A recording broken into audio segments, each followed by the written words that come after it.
This bird has 132 common names. Really? Are you sure about that? Where's your source? Anyways, there are a couple of facts many websites like to repeat. The northern flicker eats 5,000 ants. They have weak bills. They are monogamous. Almost all of them have no source nor nuance. But the 132 common names are different. They actually have a resemblance of a source. Look at this website. It mentions all of this. Okay, so 5 different names. They are demonstrating their knowledge, so they must have the source, right? Let's look at this other website. Yellowhammer, Clape, Gaffer Woodpecker, blah blah blah. So, 10 names, but some of them overlap with the previous websites. Okay, moving on. Next websites. Bruh, this is the same thing. Wait, it's an entirely different website? Okay, next. Hopefully this next website gives us some new names. Okay, what the heck? Are you seeing this? They have the same names as the previous websites, just ordered around differently. Okay, last websites, they just repeated the same names. Okay. Oh my god. In total, these websites demonstrated that they only know 12 names. According to my math, that's 9% of the total names, and I looked at 5 websites. Are you telling me that these websites don't know the rest of the names? Plus, some of them are basically the same, like wake up, walk up, and wick up. Bruh, you can't be serious. And hi-ho and hi-ho? Oh my god. I imagine a northern flicker flying around doing its call. Wicca, wicca, wicca, wicca, wicca. And people are like, did it just say wake up? Nah, it said walk up. Come on, bruh, I think it said wake up. Bruh, I bet this actually happened. Anyways, one of the sources was Wikipedia, and it was the only page that had a direct source to the facts. Just kidding. What the heck is the source? Wikipedia? Why have you sent me to this broken looking website? They told me nothing new about the common names. Nothing!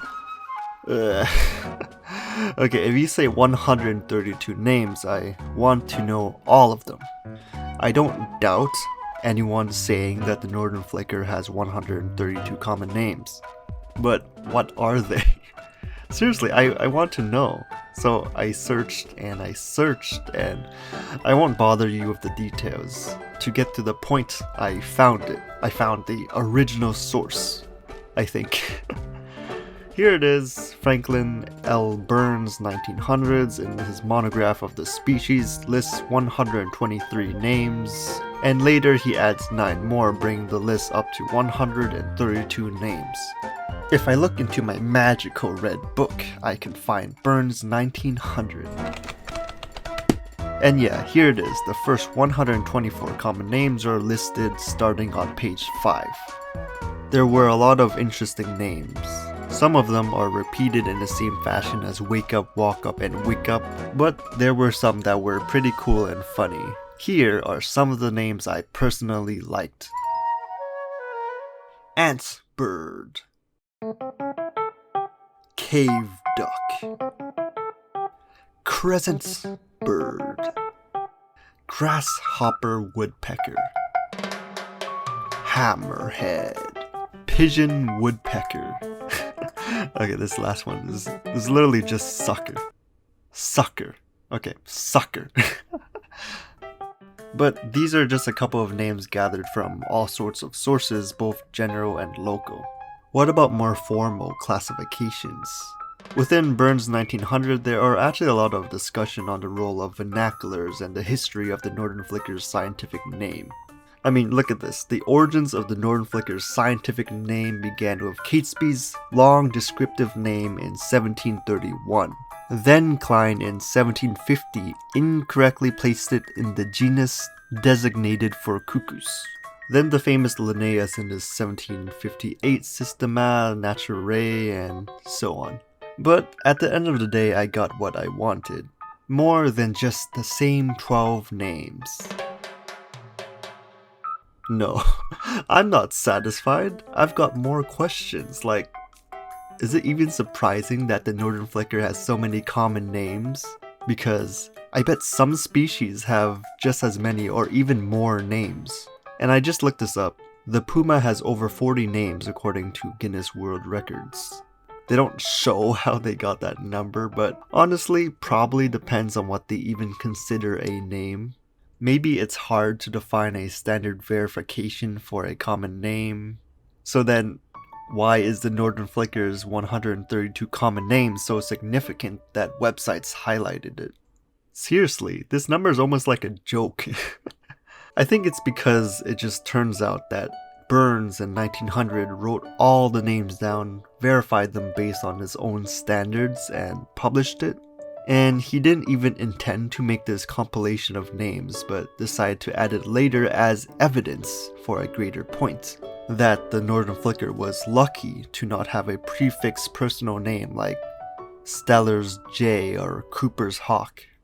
Like, who are these guys who just self-inserted themselves in here? Bruh. And also he wanted to highlight that common names attributed to the bird were based on 3 divisions of representation: descriptive, onomatopoetic, and misnomers. He wanted to show that northern flickers had many unique characteristics and thus so many different names to describe them as a result.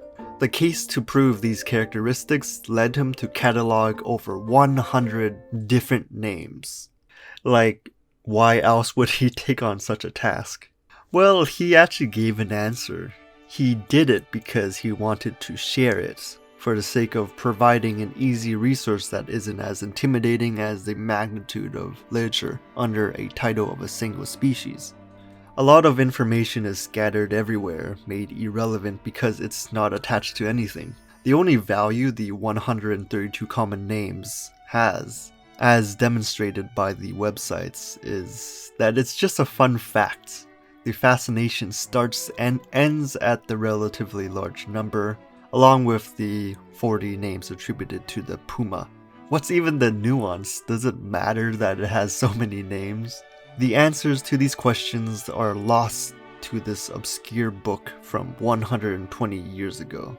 For me personally, I can relate to Burns' desire to do something because the demand for complete life histories of even our most familiar birds have not lessened to any great extent. I think for him, sharing information is just so valuable, and especially sharing it with context. This number is nothing without the context that demonstrates a common tendency to name things based on certain traits, that the northern flicker has a variety of unique recognizable traits, and that it breaks the mode of prefix personal names.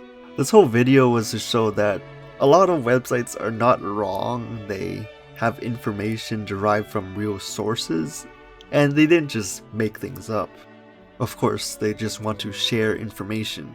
I'm personally just sharing information too, showing my experiences and opinions with the theme of sporadic learning. But here's what I want to emphasize. If you want to know more about anything, you can. And if you do, please, for the love of birds, if it's not personal or confidential, share with us how you did it.